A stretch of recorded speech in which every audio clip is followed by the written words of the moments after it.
Hi, I'm Andy Perlman from the Animal Planning Task Force here at New York City Emergency Management. The Animal Planning Task Force is a group of city agencies and nonprofits that work together to make sure the public has information about preparing their pets for emergencies. I'm here to remind you to include your pet in your family emergency plan. Make sure you have a friend or neighbor that you trust to look after your pet in the event that you can't get home. You also want to pack a go bag for your pet that includes food, water, medicine, pretty much anything your pet needs to be away from home.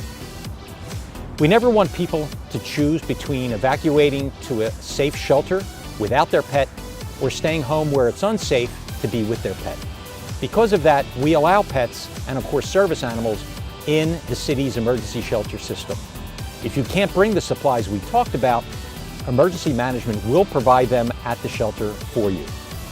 New York City Emergency Management plans for the whole community, and that includes our pets.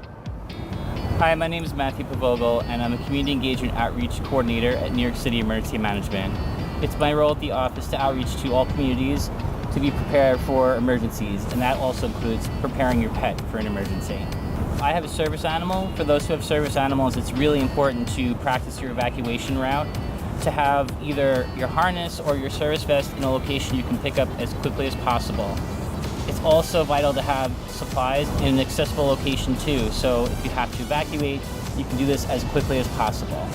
For more information, visit nyc.gov/emergency management or call 311. And also remember to visit our social media websites.